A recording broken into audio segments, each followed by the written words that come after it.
बिस्मिल्लाहिर्रहमानिर्रहीम। अस्सलाम वालेकुम। Class 9th arts general math. आज आप लोगों का लेक्चर है सेकंड और सेकंड टर्म का सेकंड लेक्चर है और एक्सरसाइज हमारी होगी आज 8.2। हमने लास्ट लेक्चर में 8.1 मुकम्मल कर ली थी जो कि सेट थे और सेट में हमने यूनियन, इंटरसेक्शन और कॉम्प्लीमेंट को पढ़ा था। आज हमने इसकी बाइनरी रिलेशन को पढ़ेंगे कि अगर दो सेट को हम मल्टीप्लाई करें या उसका प्रोडक्ट हो तो उसको रिलेशन को हम बाइनरी रिलेशन कहते हैं और उसके बारे में आज थोड़ी डिटेल पढ़ेंगे। ठीक है, ये है पेज 210, वहाँ पे बाइनरी रिलेशन लिखा हुआ है। बाइनरी रिलेशन क्या है?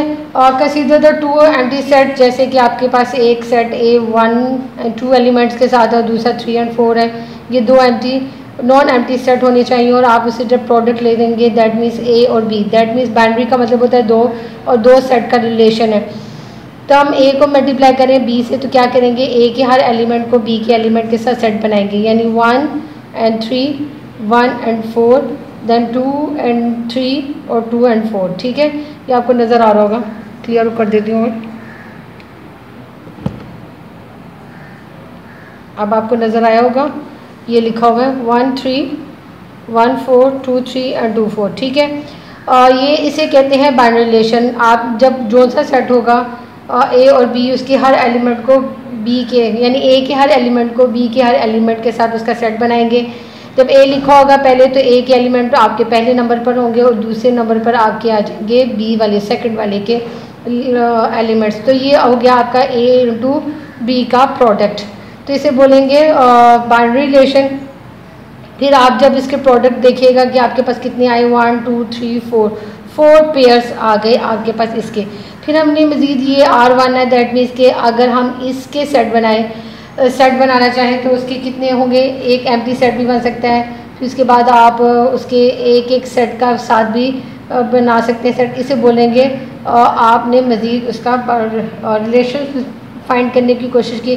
फिर आप 2 2 ले लिए, फिर 3 3 ले लिए, फिर दैट मीन्स के ये 1 2 3 4 और 5 आपके 2 2 के बने। फिर 3 के बनाएंगे तो 1 2 3 4 और लास्ट में आपके पास वो जो होगा पूरा का पूरा सेट बन जाएगा। इस पूरे प्रोसीजर को बोलेंगे relation, binary relation. That means के सेट ऑफ फर्स्ट एलिमेंट्स और order of the binary relation is called domain. आपने हर इस सेट में से जितने भी पहले वाले होंगे उन्हें बोला जाएगा डोमेन, और जो उसके बाद के जो एलिमेंट्स होंगे उन्हें बोला जाएगा रेंज। ठीक है, आप किसी भी नंबर का जो पहला वाला एलिमेंट्स होगा, जैसे कि यहाँ पे 1 और 2 और 2, यानी दैट मीन्स कि इसकी डोमेन जो है वो 1 और 2 है और इसकी रेंज जो है वो क्या है, 3 and 4। ठीक है, और यहाँ पर उसके ऑर्डर भी बता दिए कि आप जब भी सेट्स के पेयर्स होंगे उसके फर्स्ट वैल्यू को डोमेन और उसकी सेकंड वैल्यू को रेंज बोलेंगे। फिर उसके बाद आपको क्वेश्चन को कुछ एग्जांपल सॉल्व करके दिए हैं। यहाँ पे ए इंटू बी का प्रोडक्ट लिया हुआ है जो कि आपके ए यहाँ पे 1 2 3 और बी यहाँ पे 3 और 4 है। तो ए और इंटू बी किया तो आपके ए को फर्स्ट वैल्यू को दोनों से किया जो कि 1 3 1 4 है, फिर 2 3 2 4 है, फिर 3 3 3 4 है। फिर इसमें से आपने एक रेंज एक सेट बनाना है जो इसमें से एलिमेंट्स है। आपने अभी अब मैंने आपको ऊपर शो किया कि वो जो अगर आप बनाना चाहे सेट तो एम्प्टी भी हो सकता है, 1 सिंगल पेयर ऑफ सेट के साथ भी हो सकता है, 2 भी ले सकते हैं, 3 भी ले सकते हैं, इवन के पूरा का पूरा सेट ले सकते हैं। यानी आपके टोटल अगर 4 एलिमेंट्स हैं तो उसके 16 बाइनरी रिलेशन के सेट्स बन सकते हैं। तो आपने कोई भी लेना है, अगर आपको एक दें तो एक, दो दें तो दो। तो उन्होंने एक ऐसा सेट लिया जिसमें उन्होंने 1 3 2 4 और 3 4 को लिया, तो उन्होंने कहा 3 इज़ अ बाइनरी रिलेशन या सिंपली रिलेशन भी बोल सकते हैं। इसकी जो डोमेन है वो है 1 2 and 3 और इसकी रेंज है 3 and 4। 4 2 टाइम्स आया लेकिन आपने रेंज में वैल्यू को सिंगल टाइम ही लिखना है। ये आपका बाइनरी रिलेशन और ये इसका हम क्वेश्चंस करेंगे। ये मैंने आपको एग्जांपल में समझाई और बोर्ड पर इसके क्वेश्चंस भी सॉल्व करेंगे। ठीक है, ये है आपकी एक्सरसाइज जहाँ पर आपके पास ए और बी सेट दिया हुआ है, जबकि उन्होंने कहा कि ए इंटू बी और बी इंटू ए लेना है और फिर उसके बाद आपने उनके डोमेन और रेंज बताने हैं 2 बाइनरी रिलेशन। यानी आप ए इंटू बी करेंगे, उसके 2 बाइनरी रिलेशंस लेंगे, फिर उनके डोमेन और रेंज बताएंगे। इसी तरह भी बी इंटू ए करेंगे, उसके भी 2 बाइनरी रिलेशन लेंगे और उनके डोमेन और रेंज बताएंगे। ठीक है, ये है क्वेश्चन नंबर 1, जिसमें मैंने आपको क्वेश्चन जो दिखा दिया था तो मैंने डायरेक्ट किया ए इंटू बी, ए के elements multiply by set B, यानी सेट ए और सेट बी लिखा हुआ है। फिर जब प्रोडक्ट किया तो ए के एलिमेंट जो है वो 3 3 को 3 1 3 3, फिर उसके बाद 5 1 5 3, फिर 6 1 6 3, ये आपका प्रोडक्ट हो गया आपका ए इंटू बी का। फिर हमने एक सेट लिया जिसमें मैंने 3 वैल्यू ले ली, कोई से भी। ये आपके जो सेट होंगे ये डिफरेंट हो गया, हर एक का अपनी मर्जी का होगा, तो आपको इसे लिख सकते हैं। मैंने जैसे कि 3 1 5 1 और 6 1 ले लिया, इसकी जो डोमेन है वो 3 5 और 6 हो गई, रेंज इसका ओनली 1 हो गया। ठीक है, इसलिए जब आपका ये जो बाइनरी रिलेशन का जो सेट होगा ये आपका डिफरेंट होगा, तो इसलिए आपकी डोमेन और रेंज भी डिफरेंट होगी। अब मैंने R2 लिया तो इसमें 2 वैल्यू ले ली, कोई सी 3 1 और 6 3, इसकी जो डोमेन है वो 3 और 6 है और इसकी रेंज 1 और 3, यानी आपकी पहले और दूसरे की रेंज एक दूसरे से चेंज होगी। फिर मैंने यहाँ पे किया B इंटू ए, बी पहले लिखा सेट और ए बाद में लिखा, तो अब आपने इसके एलिमेंट पहले लिखने 2 के 1 3 1 5 1 6 के साथ पेयर बनाया, फिर इसके बाद सेकेंड एलिमेंट लिया 3 3 3 5 और 3 6। मैंने इसे R3 का नाम इसलिए लिया ताकि पता हो कि ये R1 और R2 इसके थे। इसमें से लिए वैल्यूज 1 3 1 6 3 3, और इसका जो मेन आपका 1 और 3 ही आएगा, क्योंकि 1 2 टाइम्स आया, आपने लिखना सिंगल ही है। रेंज भी इसकी आपकी अगर वो उसे देखें तो 3 2 दफ़ा है, लेकिन आपने लिखना सिर्फ एक ही दफ़ा है। R4 जो है वो 1 3 1 6 और 3 6 लिया, इसकी जो डोमेन है वो 1 और 3 है, और रेंज में आपके पास 6 आया, तो इस तरह आपके दो बाइनरी रिलेशन हो गए। ठीक है, आपको समझ आ गई, आपके लिए बहुत आसान होगा, बहुत ही इजी है, आपको इसकी दिक्कत नहीं होगी। इसलिए क्वेश्चन नंबर 2 आप बहुत आसानी से करेंगे, लेकिन मैं थोड़ा आपको एक्सप्लेन कर देती हूँ क्वेश्चन नंबर 2 क्या है।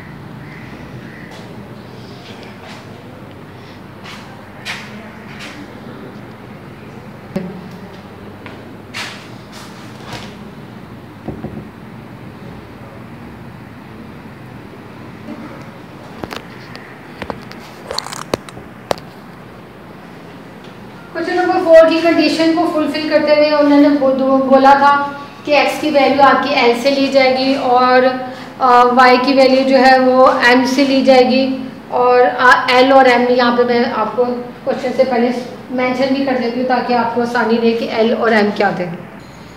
यहाँ पे मैंने l और m लिख दी है। l आपके पास 1 2 3 है और m की वैल्यू यहाँ पर 2 3 और 4 है, और कंडीशन थी आपकी कि पहली वैल्यू आपकी x इधर से ली जाएंगी और दूसरी वैल्यू यहाँ से ली जाएगी, लेकिन x की वैल्यू आपकी बड़ी होनी चाहिए y की वैल्यू से। ये आपके क्वेश्चन में गिवन था, कंडीशन लगाई है कि x की वैल्यू या तो बराबर होगी या बड़ी होगी।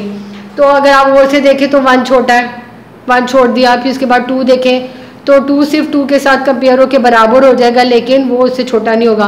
फिर उसके बाद आप 3 इधर से अगर लेंगे x की वैल्यू, तो y की वैल्यू सिर्फ एक यही है जो उसकी छोटी है और एक यही है जो उसके बराबर होगी। x यहाँ से लिया, दोबारा बोल रही हूँ, y इधर से लेने हैं, लेकिन x की वैल्यू या तो बराबर हो या बड़ी हो। ठीक है, तो उसके हिसाब से ये एक आपका सेट बना जिसका 2 2 3 2 3 3, उसका डोमेन है आपके पास 2 और 3 2 और 3, और रेंज भी उसकी 2 और 3 ही है। ठीक है, ये इसका एक सेट बना था क्वेश्चन नंबर 24 का, क्वेश्चन नंबर 4 का। फिर उसके बाद है क्वेश्चन नंबर 5 जिसमें आपके पास 2 सेट हैं x और y। आपके पास 2 सेट हैं x और y, आपने इनको मल्टीप्लाई करना और इसके 4 बाइनरी रिलेशन बनाने हैं, यानी R1 R2 R3 और R4। ये आप अपनी मर्जी से बनाइएगा, खुद ही इसको सॉल्व कीजिएगा। ठीक है, क्वेश्चन नंबर 6 7 और 8 आपके थोड़े चेंज हो जाएंगे। उसमें क्या है, आपके पास सेट गिवन है, सेट A और सेट B, और उन्होंने आपका जो बाइनरी रिलेशन का सेट है वो भी आपको इसमें खुद ही दिया हुआ है।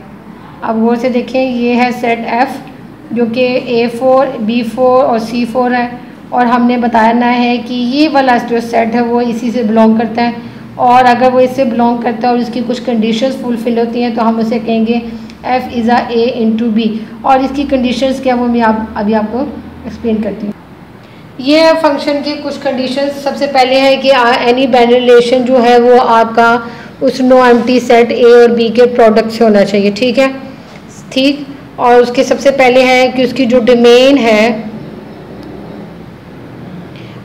है वो आपका सेट ए, यानी आप उससे ए और बी को मल्टीप्लाई कर रहे हैं तो आपका जो डोमेन है वो सेट ए मुकम्मल बन जाना चाहिए। फिर उसके बाद है आपके उस पहले डोमेन में कोई भी आपका एलिमेंट रिपीट नहीं होना चाहिए, यानी अगर आप देख रहे हैं कि कोई भी नंबर आपका बार बार रिपीट हो रहा है तो फिर वो इस फंक्शन को फुलफिल नहीं करेगा, ठीक है। अभी आपके दो कंडीशंस है, पहली कि एक उसका बिलोंग करना बहुत ज़रूरी है, फिर उसके बाद दूसरा आपका डोमेन का सेट ए होना ज़रूरी है, यानी पहला वाला सेट, और उसमें कोई भी रेपिटेशन फर्स्ट एलिमेंट की नहीं होनी चाहिए। और एक तीसरी कंडीशन भी है कि रेंज जो है वो पूरा का पूरा बी ना बने। ये एक एग्जांपल लिखी हुई है, वो भी आपको एक्सप्लेन कर दूँ। आपके पास सेट ए और बी है और उसमें उन्होंने आपको दे दिया है F1 F2 दो सेट दिए हुए हैं। एक है F1 को देखते हैं। F1 आपका ए और बी से बिलोंग करता है, उसी में से एलिमेंट लिया हुआ है। डोमेन जो है वो उसकी ए से बिलोंग नहीं करती। आप अगर गौर से देखें उसकी डोमेन जो है वो 1 2 और 1 है, यानी 3 एलिमेंट उसमें नहीं पाया जा रहा, ठीक है, क्योंकि वो पूरा का पूरा सेट ए नहीं बना। तो हम इसे बोल दिए, जैसे कि यहाँ पे लिखा हुआ है F is a binary relation but not a function. Binary relation तो है लेकिन वो फंक्शन नहीं है, क्योंकि वो ये जो आपकी कंडीशन है ये उसने फुलफिल नहीं की, ए वो नहीं बन सका। और उसकी दूसरी भी कंडीशन जो है कि आपके फर्स्ट एलिमेंट ऑर्डर को रिपीट नहीं होना चाहिए। तो यहाँ पे देखें ये 1, यहाँ पे 1 और 2 टाइम आया हुआ है, तो ये फंक्शन नहीं बन सका। इसकी सेकेंड बाइनरी रिलेशन में देखेंगे, वो भी उसका ये था। अब इसकी डोमेन जो थी वो 1 2 3 पूरी की पूरी बनी। फिर उसके बाद आपका जो फर्स्ट एलिमेंट है वो रिपीट भी नहीं हुआ। जब वो फर्स्ट एलिमेंट रिपीट भी नहीं हुआ तो हमने उसे बोल दिया कि, और यहाँ पे एक तीसरी कंडीशन भी लिखी हुई है इनटू में। इनटू की तीसरी कंडीशन है कि रेंज उसकी बी से बिलोंग करे, बी के इक्वल नहीं होनी चाहिए। अगर वो बी के इक्वल हो जाएगी तो वो इनटू नहीं रहेगा, उसे ऑन टू का वर्ड बोलेंगे। इनटू का वर्ड है तो वो उसका बिलोंग करना बी से ज़रूरी है, वो बी के इक्वल ना हो। आप ये वाला साइन लिख के बी कर सकते हैं या बिलोंग टू बी कर सकते हैं। तो आप कह सकते हैं कि ए उसके बी के इनटू। ये एक ऑन टू की भी एग्जांपल मैंने कहा दिखा दूँ आपको। सी और डी के दो सेट हैं, सी में पी क्यू आर है और डी में आपके 2 और 3 है। तो एक बाइनरी रिलेशन का एक सेट है जो कि P2 Q2 और R3 है। डोमेन इसमें देखें P Q और R तीनों वैल्यूज़ हैं। फिर उसके बाद P और Q और में से कोई भी वैल्यू रिपीट नहीं हुई। फिर थर्ड जो है उन्होंने रेंज अगर वो से देखें तो 2 और 3 दोनों रिपीट हो गए। तो यहाँ पे उन्होंने वर्ड ऑन टू लिखा है। अगर आपका ठीक है, इसमें कोई नहीं है। अगर तो वो बिलोंग्स टू बी है तो इनटू, और अगर वो बिल्कुल बी का सेट बन जाएगा तो ऑन टू का वर्ड होगा और इस चीज़ की टेंशन नहीं होगी। और अगर आप इस क्वेश्चन को देखें तो इस चीज़ की टेंशन की ये इनटू है या ऑन टू है, तो आपको क्वेश्चन में ये वर्ड अगर जो वर्ड दिया होगा ना इनटू, अगर वो इनटू है तो आप उसको इनटू ही प्रूफ करेंगे। जैसे कि क्वेश्चन नंबर फिर 6 और 7 इनटू के थे और क्वेश्चन नंबर 8 जो है वो ऑन टू का है। तो जो ऑन टू का होगा उसमें ऑन टू यानी बी आपका जो रेंज है वो मुकम्मल बी बन जाएगा या सेकंड सेट बन जाएगा, और जो इनटू है उसमें वो सेट मुकम्मल नहीं बनेगा। तो अभी मैं आपको क्वेश्चन नंबर 6 इसका सॉल्व करके दिखाती हूँ। ये देखें आपके बोर्ड पर आपको सेट नज़र आ रहा है। सेट ए और बी लिखे हुए हैं, ए बी सी, और जो बी है वो आपका लिखा हुआ है और 2 4 और 6। ये आपका एफ गिवन था जो कि A4 B4 और C4 है। सबसे पहले तो मैंने कंडीशन ली कि ये जो ए है वो आपके इसी के सेट में है। वो से देखिए अगर ए इंटू बी है तो ए के एलिमेंट्स पहले और बी के एलिमेंट बाद में पाए जा रहे हैं, तो ये इसी के सेट से प्रोडक्ट से बिलोंग करता है। पहला जो है डोमेन अगर आप वो से देखें तो ए बी सी है और आपकी ये मतलब सेट ए मतलब मुकम्मल मिल गया। ये जो 0.4 है चाहे तो आप इसे थर्ड पे लिख लें, मैंने यहाँ पर इसे फोर्थ पे लिख लिया, इससे कोई इशू नहीं है, लेकिन आप इसे थर्ड पे लिख लें तो बेहतर होएगा। तो रेंज इसका देखें तो इसमें सिर्फ 4 की वैल्यू, जिसे आप नॉट इक्वल टू बी लिख लें या दूसरा बिलोंग्स टू बी भी लिख सकते हैं, तो वो भी लिख देती हूँ मैं। यहाँ पे लिख दिया मैंने बिलोंग्स टू बी और there is no repetition in first element, so F is A into B function, यानी ये ए इंटू बी फंक्शन को फुलफिल करता है। और मैं एक क्वेश्चन नंबर 8 इसको भी कर देती हूँ ताकि आपको इसकी भी टेंशन ना रहे, ठीक है। 8 आपको नज़र आ रहा होगा। क्वेश्चन नंबर 8 में आपके पास ए और बी सेट है। ए सेट है आपके पास 1 3 5, बी सेट है x y and z, और आपके पास जो सेट गिवन था वो था 1x 3y और 5z का। ये आपका एक बाइनरी रिलेशन है, इसे हमने फंक्शन के तौर पर प्रूफ करना है। तो सबसे पहले हमने प्रूफ किया कि जो g है वो a इंटू बी का से बिलोंग करता है, क्योंकि अगर आप गौर से देखें तो इसके सारे फर्स्ट एलिमेंट जो है वो a से हैं और सेकंड एलिमेंट इसके तीनों की तीनों b से हैं। तो ये a इंटू बी का बाइनरी रिलेशन है। सबसे उसके बाद हमने चेक करना है कि इसकी डोमेन इसकी फर्स्ट वैल्यूज हैं जो कि 1 3 and 5 है, जो आपका सेट A मुकम्मल का मुकम्मल बन गया। फिर इसके बाद यही no repetition in first element, कोई भी ऐसा एलिमेंट फर्स्ट जो है वो दोबारा रिपीट नहीं हुआ, यानी 1 2 टाइम्स नहीं आया, या 3 2 टाइम्स नहीं आया, या 5 2 टाइम्स नहीं आया। फिर आपने इसके बाद देखते हैं रेंज को। रेंज भी अगर आप उसे देखें तो x y z है, और ये भी आपका सेट B मुकम्मल का मुकम्मल बन गया। जैसे ही आपका सेट B मुकम्मल बन जाता है तो हम कहेंगे so G is A into B function, यानी जो G है वो आपका A on to B function बन जाएगा, ठीक है। तो अगर ये B ना बने मुकम्मल तो हम इसे कहेंगे इनटू, और अगर ये B पूरा मुकम्मल बन जाए तो इसे कहेंगे ऑन टू। इसके बाद आपकी एक्सरसाइज 8.2 मुकम्मल हुई, और 8.2 मुकम्मल होने के साथ ही अब हम करेंगे रिव्यू एक्सरसाइज। रिव्यू एक्सरसाइज का क्वेश्चन नंबर 1 आपका MCQs होता है, वो आप खुद कर लीजिएगा। फिर इसके बाद ये आपके रिव्यू है MCQs, वो खुद कर लीजिएगा। MCQs भी हम क्वेश्चन नंबर 3 पर देखते हैं। क्वेश्चन नंबर 3 क्या है? आप लोगों के पास सेट आ गया क्वेश्चन नंबर 3 4 में, और सेट का एक इंटरसेक्शन प्रूफ करना है, एक का यूनियन। तो मैं एक क्वेश्चन आपको कर देती हूँ, क्वेश्चन नंबर 4। फिर इसके बाद 5 है, आपने ए और बी का प्रोडक्ट लेना है और इसके बाइनरी रिलेशंस लेने हैं। क्वेश्चन नंबर 6 में आपके एक्सरसाइज की तरह ही है कि अगर सी के एलिमेंट 4 हो तो आपके पास कितने टोटल पेयर ऑफ ऑर्डर बन जाएंगे, वो 4 × 4 16, और अगर ए के एलिमेंट 2 है और बी के 3 तो फिर आपके पास टोटल कितने बन जाएंगे 6 पेयर ऑफ बन जाएंगे। और इसके बाद मैं क्वेश्चन नंबर 7 भी आपको बोर्ड पे कराऊंगी, लेकिन फिलहाल क्वेश्चन नंबर 4 बोर्ड पे कर देती हूँ। क्वेश्चन नंबर 4 यहाँ पे लिखा हुआ है ए सेट बी सेट सी और ए और बी का यूनियन, और फिर मैंने यहाँ पे पहले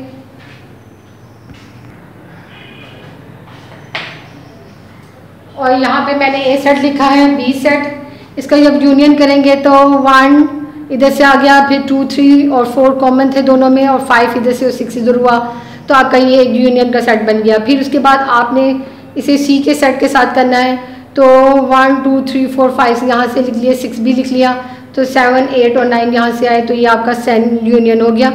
फिर आपने जब उसका दूसरा पार्ट करना है, जो कि मैंने यहाँ पे लिखा हुआ है ए यूनियन बी और सी, पहले आप बी और सी का यूनियन लिखेंगे, तो बी और सी के यूनियन में 2 3 और 4 दोनों में कॉमन है, जबकि यहाँ से 6 और 7 और 8 और 9 आ गया, इन दोनों का यूनियन हो गया।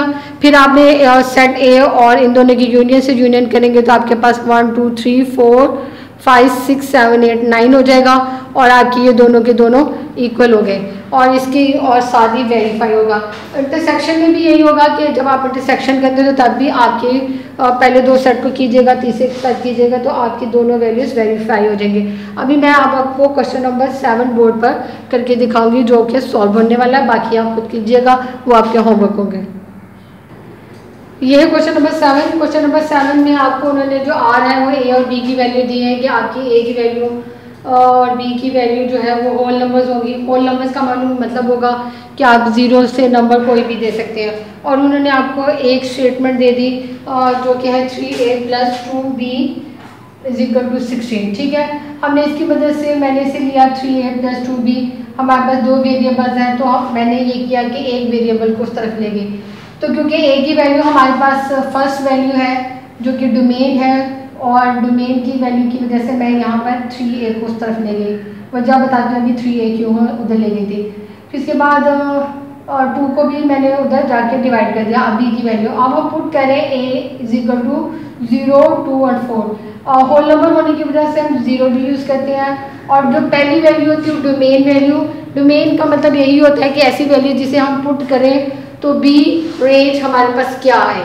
तो ए उन्होंने हमें बोला था कि वो आपके पास डोमेन और डोमेन की वैल्यू, जब भी हम क्वेश्चन सॉल्व करते हैं तो डोमेन की वैल्यूज़ को हम अपने सपोज कर सकते हैं।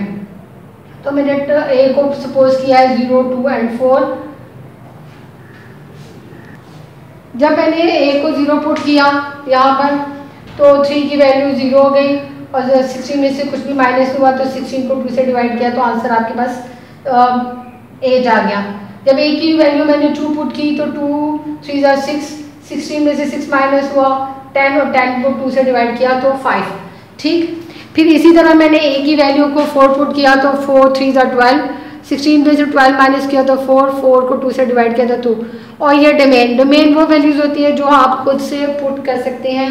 और इंशाल्लाह जब हम चैप्टर नंबर 9 करेंगे तो हम यही करेंगे कि हमारे पास डोमेन की वैल्यूज़ हम खुद से रिप्लेस करेंगे और रेंज हमारे पास आते रहेंगे। और यही वाला काम, ये जो क्वेश्चन नंबर 7 आपका है, क्वेश्चन नंबर 9 इसके ऊपर बेस कर रहा है और सारी की सारी क्वेश्चन नंबर 9 इसी पे चलेगी। ठीक है, तो डोमेन आपकी वो वैल्यू जो हमने सेलेक्ट की थी जो कि 0 2 4 थी, और डोमेन रेंज जो है आपके पास जो उसके ऑपोजिट में आंसर्स आए वो है 2 8 और 2 5 और 8। लेकिन आपने इसे तरतीब में ही लिखना है, ये नहीं कि पहले 8 आया था फिर 5 आया था 2, लेकिन इसको अरेंजमेंट में ही लिखना है। और इसके साथ ही आपकी जो 8.2 भी मुकम्मल हुई थी और रिव्यू भी मुकम्मल हुआ और यूनिट नंबर 8 भी मुकम्मल हुआ।